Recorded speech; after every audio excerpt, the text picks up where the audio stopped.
When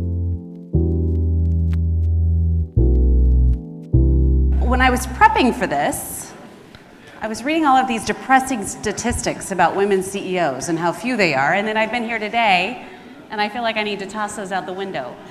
But I think Portland is maybe doing a better job than the rest of the nation. There was a recent New York Times article. Did you read that? It talked about Fortune 500 companies and 5% of CEOs being women. 5%. That's 24 women who are leading Fortune 500 companies.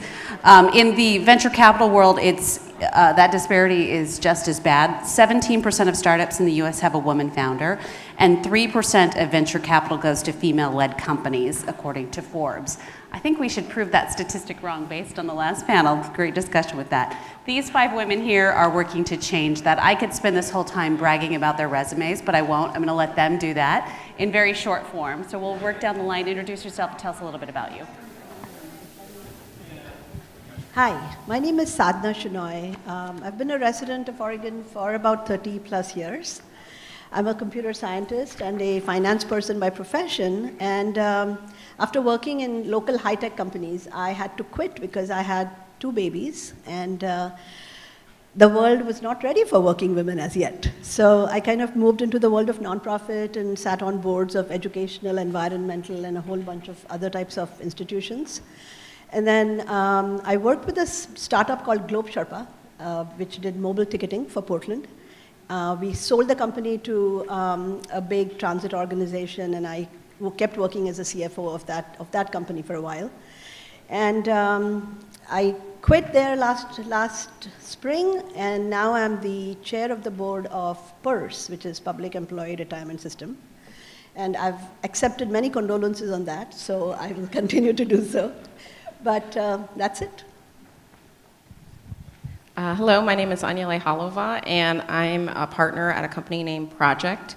I'm a real estate developer here in town, kind of in the unicorn category, African-American woman real estate developer. I do mostly mixed-use, sustainable commercial projects. And one of the reasons I was talking to different people around, they're like, how does that fit into this conference? Because it's a little bit different. I'm one of the first investors in the Elevate Inclusive Fund, and so it's been really interesting being here and translating. I know a lot about real estate investing, but just getting into the idea of investing in companies that aren't real estate. SHARON Richardson Howell. I've known Nitin a while. I am System VP of Strategy and Partnerships Deals at Peace Health, so I'm in the healthcare business at the moment. I'm a limited partner at the General Fund. I've also done a fair amount of investing in angel work in the community since about 2006. I was a charter member, got recruited by Nitin at a time he had a very, very long list of requirements for charter membership. And I've had the pleasure of knowing Diane. She's extremely generous with her time. And that's a bit about me. Good afternoon. Oh, same problem. Good afternoon, everyone. I'm Kate DELHAGEN. I want to thank you guys for staying on a Friday afternoon and one of the nicest days so far of the year, so thank you for being here. I moved to Oregon in '99 to help start a company called Lucy. Some of you in the room, I can't see anything from here, but some of you may know Lucy Activewear. I was number 9 and raised a bunch of money, but we left the state to raise the money, so that was sort of a latent seed in my brain. And then I spent 12 years at Nike, and I left Nike about 1.5 years ago. And as this thing says, I started Oregon Sports Angels. I started that organization because it was the right sort of time, the right place, and people told me the right person. I still disagree with some of them, which is also when I met Nitin, because I had prior experience as an angel, investing mostly in female founders and their companies. But I put myself in the Thai network to learn how an angel network is organized and how they roll, and it's been spectacularly helpful. And through that process, I found some companies to invest in, ironically, female founders, some of whom are in the room. And I'm just here to help share the experiences we have and however we can make this a better community for founders. Hi everyone, my name is Melissa Freeman. I'm the Director of Strategic Projects at the Oregon Community Foundation. and I've been there about 10 years now, and previously I was at OHSU, Oregon Health and Science University, working on health promotion projects. And I think one of the reasons I'm here is just that over the last 8 years, we've been able to help the board understand the important role that the endowment at OCF can have in investing in Oregon-based early-stage funds and startup companies. And it's been a wonderful opportunity to get to know entrepreneurs and fund managers. And I would say it's our sort of leading strategy for improving economic vitality in Oregon. So, thanks. Thank you all for making time to be here. Kate, we'll start with you. Surprise. The name of this panel is Women Investing, excuse me, She Means Business, the power of investing in women-led companies. From your personal experience now, particularly with what you're doing, what are some of the reasons that women-led companies are unique to you? Well, the title of the panel, She Means Business. So we've heard some statistics today, and we mean business. So, right, I won't stop there. But I do think there's a lot of truth in that, and especially in my experience, any underrepresented group in whatever community or context might feel even more responsibility to be successful. They're sometimes more motivated, more focused, more committed, will go through more struggles and put up with more stuff to be successful because whatever perception exists. Some might call it a chip on the shoulder or whatever. We look for that, and unfortunately a lot of women carry that attitude in, and that's a differentiator for a lot of people. It's a competitive advantage for a lot of people, so I find that it's really kind of true, and a lot of women are just willing to do more because they've had to do more in many cases, and they will commit to doing more over time. So I think that's part of the story. Sadna, follow that up with why you think that investors should be seeking out women specifically. I think a very stereotypical analysis of women in business is that women make good decisions, women take risks appropriately. And I think, first of all, I just want to reject and dismiss all of that stereotypicality. I think that's just basically wrong. I think I want to reframe the question and say, women are half the world's population, and they have half the world's potential. And really, I should stop at that. And that's the reason. That's the reason to invest in women. But I do think that women look at business through a different lens. I think women, just like different cultures, enrich a community. Similarly, women bring a different lens to how they run their businesses. And I think they encourage creative processes and they encourage innovation. And yet we find that women are so underrepresented. There is such an unequal parity of women in business. Women own, 1/3 of the businesses, yet they employ maybe 6% of the people and generate 4% of revenue. I mean, I think these statistics are really, really appalling. Again, like I said, I just want to say let's bring equality and let's encourage potential on both sides, men as well as women. I think we are all equally bright and equally hardworking and equally driven. So I'll just end with saying something that sort of, has always stayed with me. Warren Buffett said that not encouraging women to come to the workforce is like working with your hand tied behind your back. So if we just bring both hands and start working with both hands, I think we'll unleash tremendous potential. Thank you. Melissa, in terms of leadership, leaders lead, what are some of the strategies that you've seen leaders that you've worked under and now in a leadership position that you think work to really include and encourage this diversity? So I've had the privilege of working with Dr. Lynn Goldberg at OHSU, who, I was right out of college, and he encouraged me to speak up.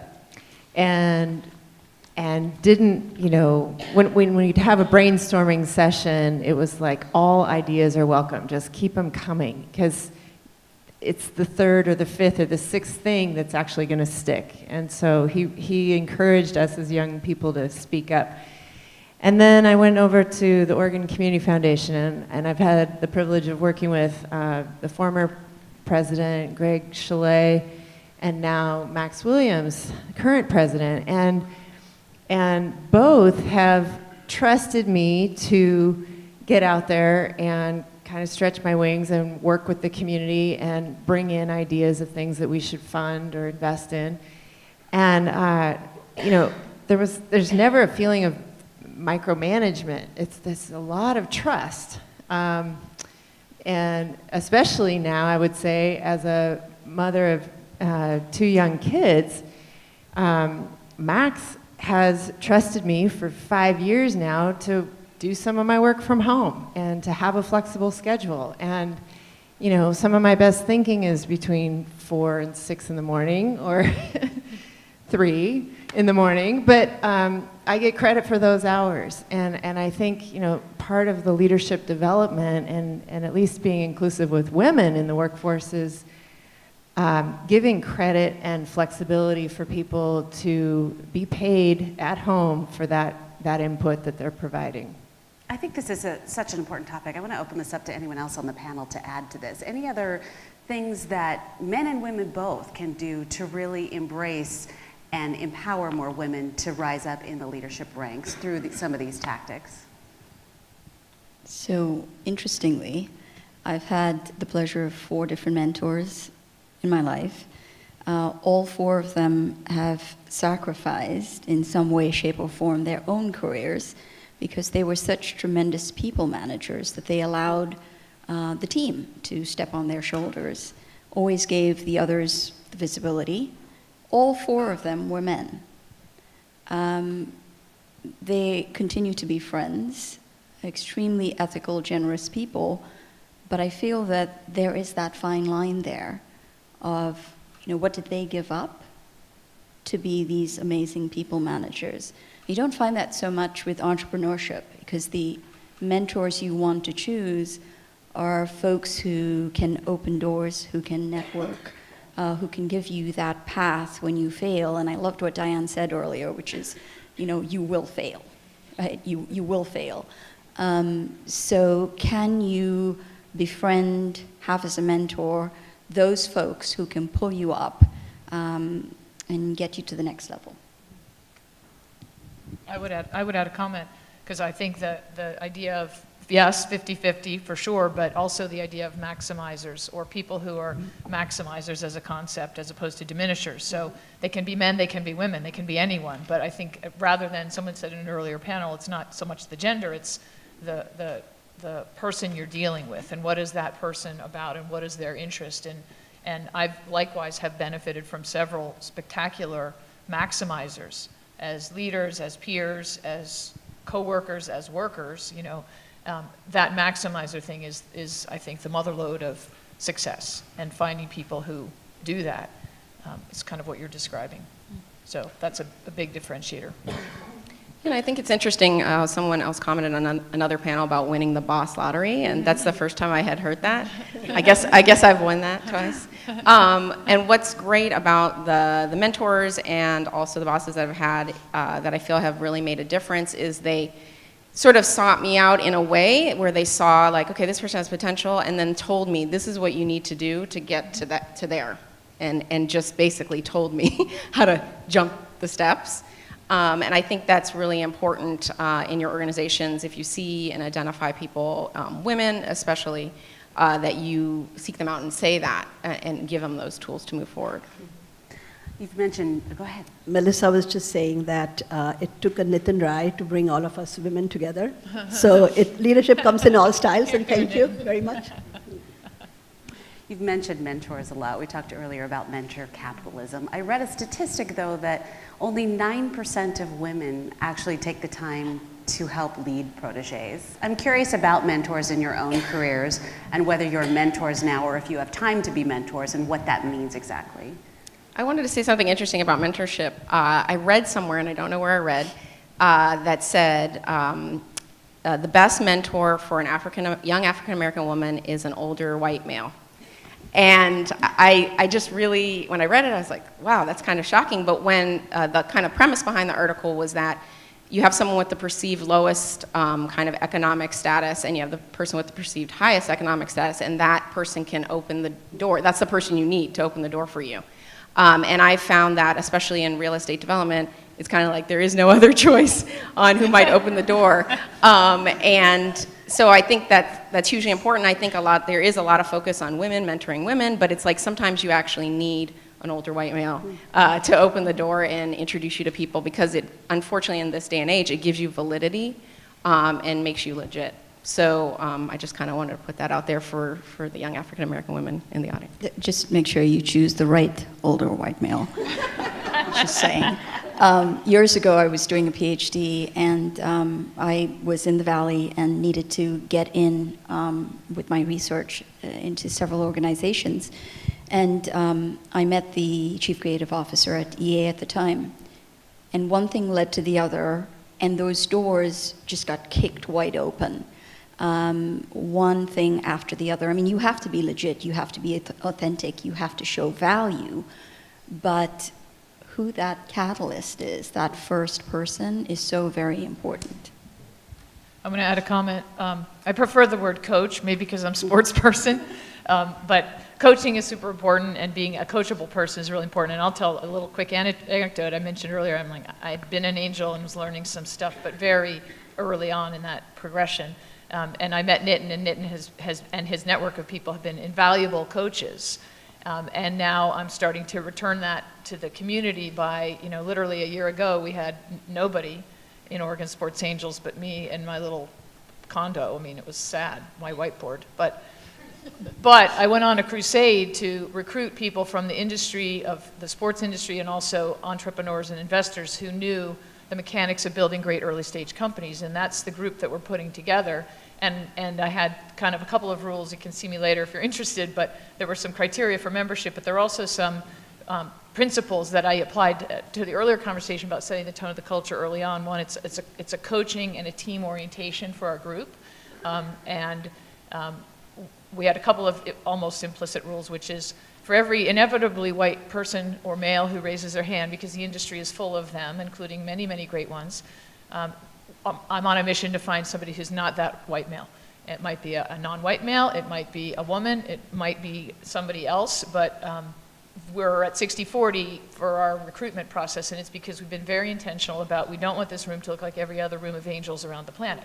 And our industry should not look like that, and our community should not look like that. So that's sort of a principle that ties together some of the comments of earlier. But in that process, I've done quite a bit of coaching, and it's funny, I'm learning in 1 year, how to do angel investing, and I'm pretty much translating it right back as quickly as I can to help recruit some of these new angels who also don't know what a convertible note is. And so being able to be that sort of real time and dynamic to help get people into the game is one of the really challenging and really fun parts of what we're doing. But it's starting to change the face of angel investing, and that's what gets me really wound up in the morning. So I prefer coaching, and I like to think about that long-term vision of, wouldn't it be great if not just more women, more people of color, but in the angel community in particular, a much more diverse group of individuals who can support a much broader array of companies. In terms of coaching, is it that young professionals aren't asking for the coaching right now? Maybe they think they can't, or is it that people who are in a position to provide that guidance are too busy or don't have the time maybe to do it?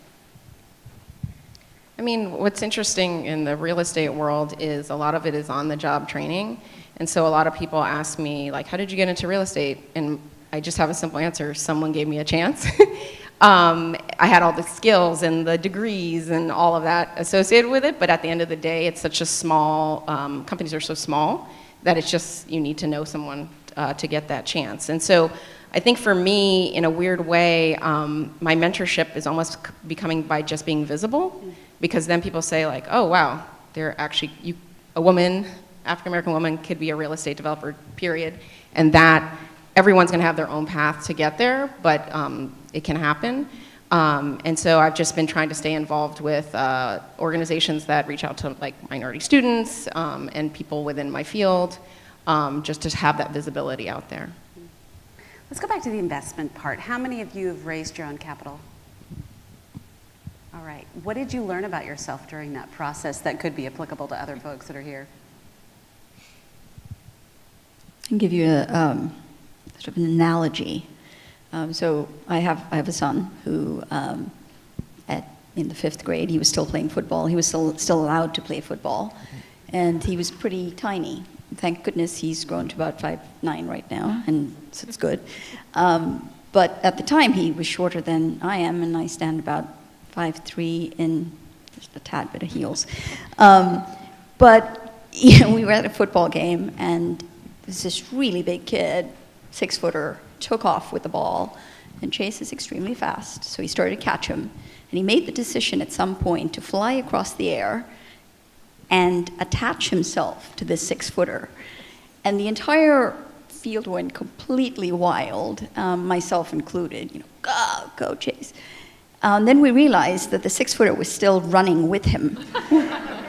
And he was running to make a touchdown. Chase began to slip, and somewhere around his knees knocked him over. And the player did not make the touchdown. That's the analogy for sticking with it. It's, there will be days that white flag will come up, and, just stick with it. But if you've been at it a while and it's just not taking, you also need to have the self-reflection to say, is it me? Is it my product? Is it my approach? And then ask for help. I was about to say, I've learned a lot raising money for Lucy was 20 years ago, and some of the same stories could be played through today. A few points. One is, for sure, ask for help. I was not so good at it 20 years ago. I've become much better at it. It's still not a default switch for me, but I think there's great value in asking for help, particularly in the zone of raising money. And then the second is, someone earlier said, no is not an option.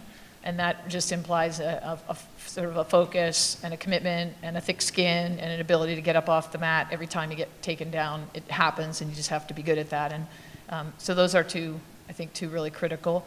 And then the third one I would say, in the context of if anyone in the room is thinking about how do I raise that money, is do your homework. We've heard that theme come through a few different of the panels today, but you can't just approach a bunch of people and expect that they have endless time in the day, and they don't have time for fishing trips. So the more focused you are, whether it's targeting an investor or a particular segment of investors, whether it's targeting the foundation's particular focus of your company, you really have to, and then within that, even an individual, and being prepared and knowing some things that make it easier for the individual to say, oh, this person's done their homework. They're going to get my time, my commitment of time. They might not earn the commitment of money, but they're at least going to get some time, which for most people is very valuable. So those are a couple. I would just add one comment from the other side, where we're an institutional investor and we're talking to fund managers. And the most successful fund managers who have come to our door and talked with us about what they're doing are those who have done their homework about the causes that we care about. They recognize that we rely on 1,700 volunteers around the state to help us do our work. And so the way that they treat people in community is going to be really important, just about even with their performance. And, just along those lines, I mean, there's been a fund where we chose not to invest because when we talked to the entrepreneurs, they didn't have the nicest things to say. And we just said, come back to us later once you've figured out how to actually communicate and help mentor the entrepreneurs that you didn't even invest in, but were part of your process.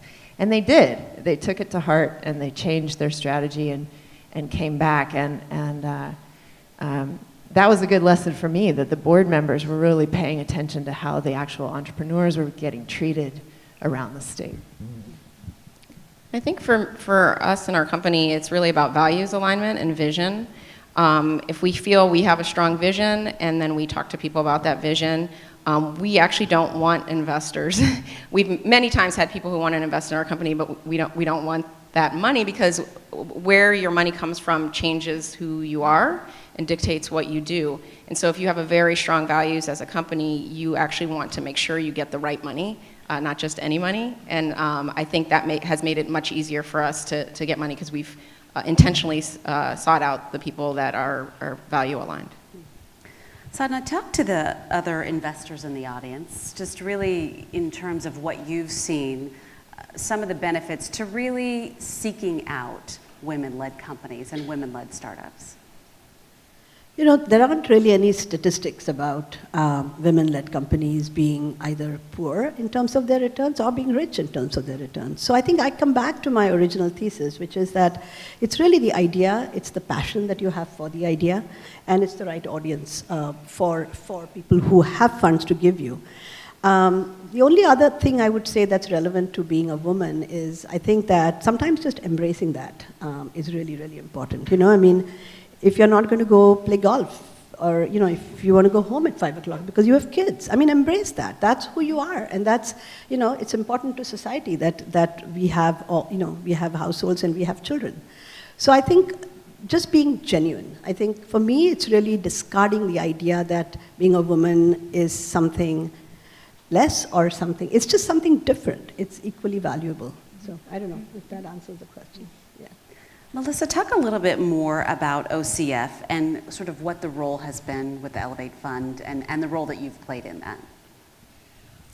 So again, just we got referred to Nitin Rai and Kant Gopalpur, learned about them through the Thai youth entrepreneurship program that they were developing, and started there, and then Nitin came in with the concept with some friends, Jim Coonan and John Hull, to talk about this fund, and then, you know, it's recommended by Sayer Jones, and so it was just really exciting to see the company, I guess people just kind of embrace him and help him get to a point where it's like, start a fund, you know, then we'll help you figure this out, and it was just exciting to be a part of that, and particularly to support a fund manager of color who's going to have a different approach, and that's helpful for our portfolio.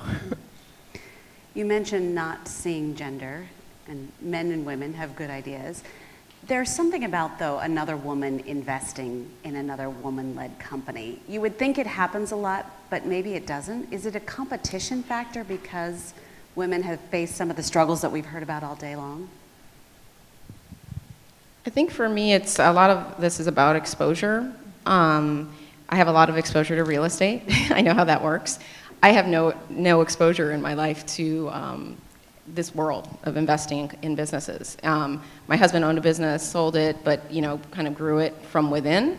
And so the way I got involved in investing is pretty much a friend told me, hey, there's this opportunity, and I was like, yes. It didn't take very long for me to say yes. Just because I know as a woman, and especially a minority woman, like what I've had to do to get to where I am. And so I know in the background all of those same things are happening. And to me, that's a higher chance of success when you know that person has had to go through that adversity to get to where they are. And so, yeah, it makes me very excited to do that.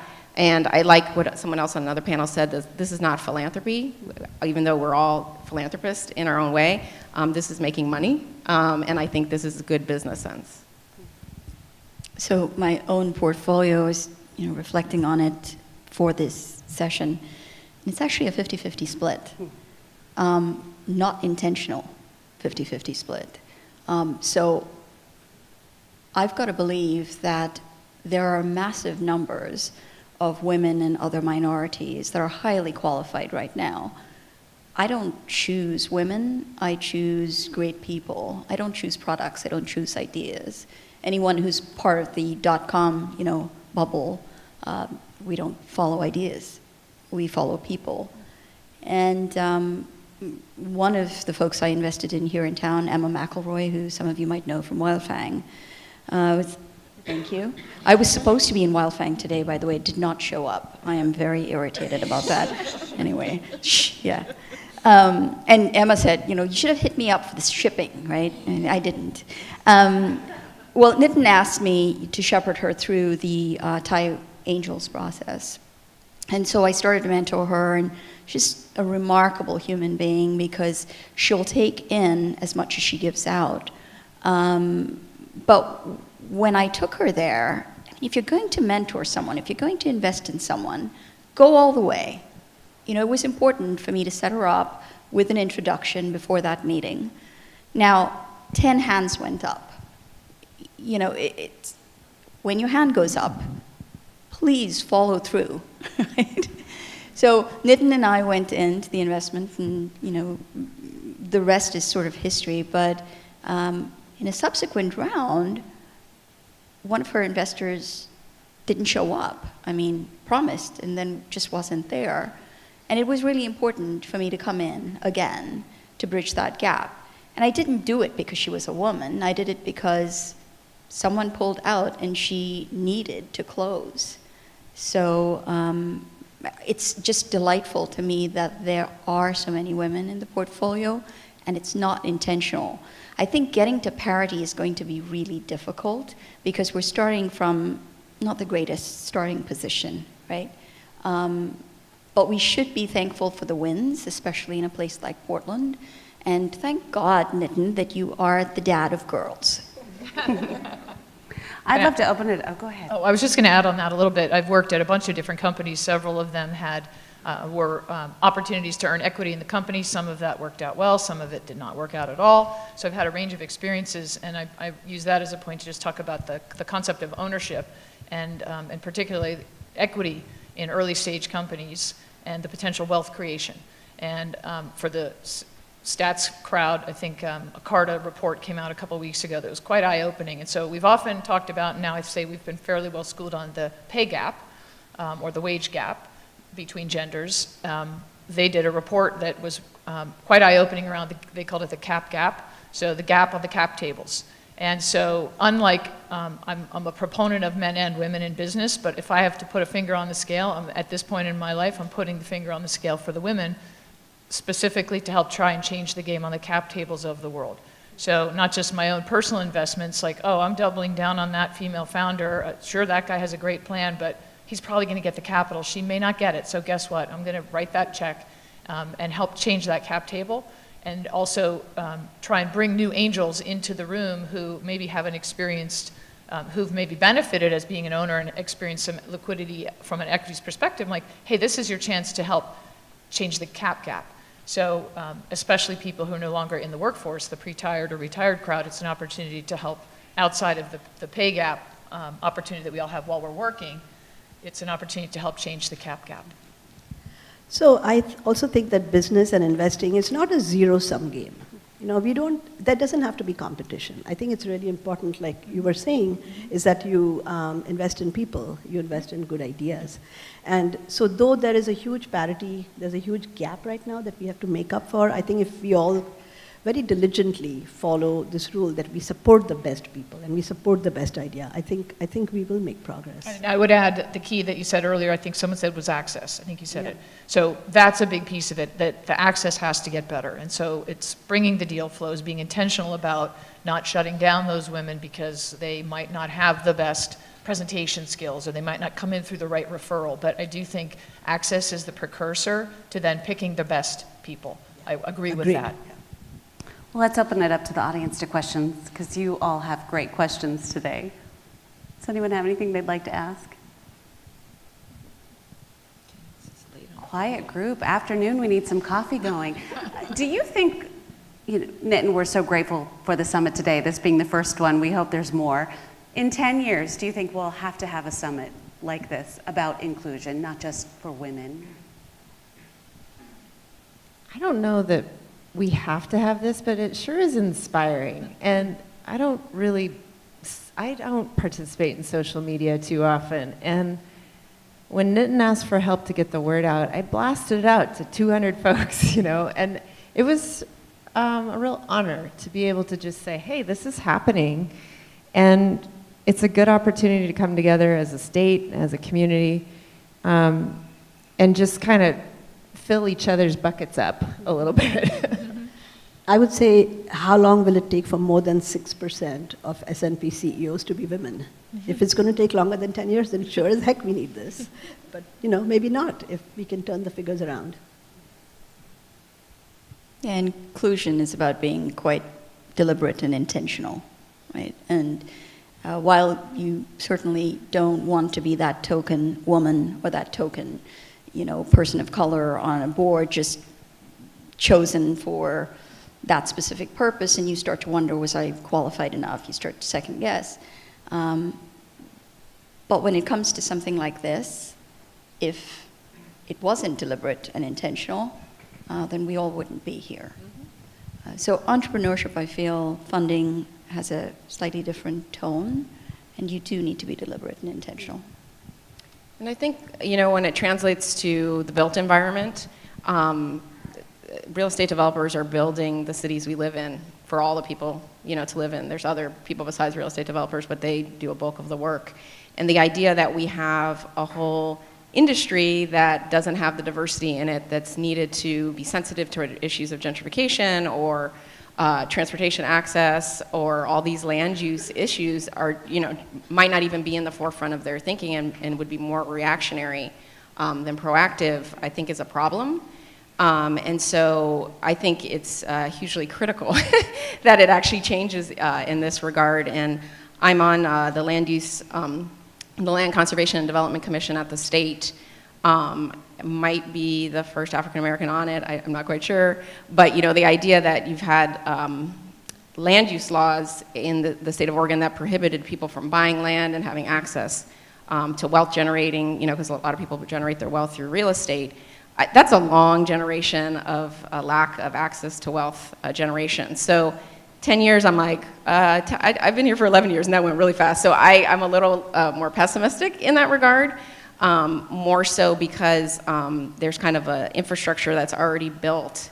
And I think organizations and funds and education is leading toward a better future, but I feel like we have a really long way to go.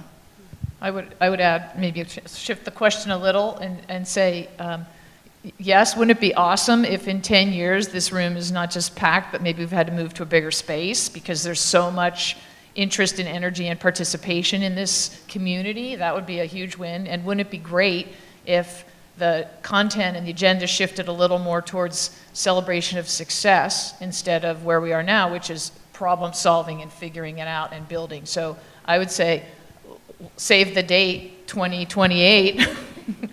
That's a rhyme, my name's Kate, no. But that would be my definition of, yeah, we should have it in 10 years and it should be spectacular, it should be amazing, and it should be 10x the size of what we are now, and the success of the community should be 100x where we are now. What bright spots do you see in this community so far that we're already on the path to having that in 2028?